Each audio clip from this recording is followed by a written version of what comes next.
In the previous movie, I showed you how to create a pivot table. In this movie, I will bring out the real power of a pivot table, which comes when you rearrange your data dynamically. The tasks I'll show you in this movie would take you several minutes if done by hand, and just a few seconds when you summarize your data using a pivot table. My sample file is 0104pivot, and you can find it in the Chapter 1 folder of your exercise files collection. In this pivot table, I'm summarizing product category sales by state. My column labels are the product categories, so we have batteries, grid tie inverters, and so on.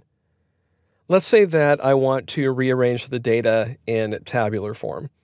First, I'll go by state, and then I will subdivide each state by product category. To do that, I can go to the Pivot Table Fields task pane, and if for some reason you don't see it, for example, if I click the Close button here now, you can bring it back by clicking any cell in the pivot table, then going to the Analyze Contextual tab on the ribbon, and in the Show group at the far right, click the Field List button. And that will bring back the Pivot Table Field List task pane.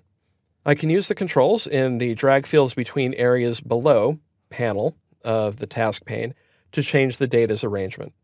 For example, if I want to put category below state, then I can just drag category from the columns area below state in the rows area. And you can see that I now have an arrangement where I have my state and then all of the categories for which there are orders. Also note that I now have a subtotal for each of the states. So I have Alabama with over $20,000 in purchases, Alaska with over $43,000, California with substantially more, and Colorado with a lot less. The data set I'm working with is fairly small. It's only 274 rows. However, you might be working with much larger data sets. If that's the case, it could take some time for your pivot table to update every time you make a change. Rather than wait for the pivot table to update every time, you can go to the bottom of the Pivot Table Fields task pane and check the Defer Layout Update checkbox. When you do, Excel will no longer update the pivot table when you make a change. It won't update until you click the Update button that just got activated. The change that I'll make is to remove state from the rows area. And you can see that the pivot table did not update. It looks like state is still there. And instead, I will put product name below category. And again, that change didn't update the pivot table, but when I click Update, it does. So there I have total battery sales, and it's broken down by battery type with the subtotal at the top.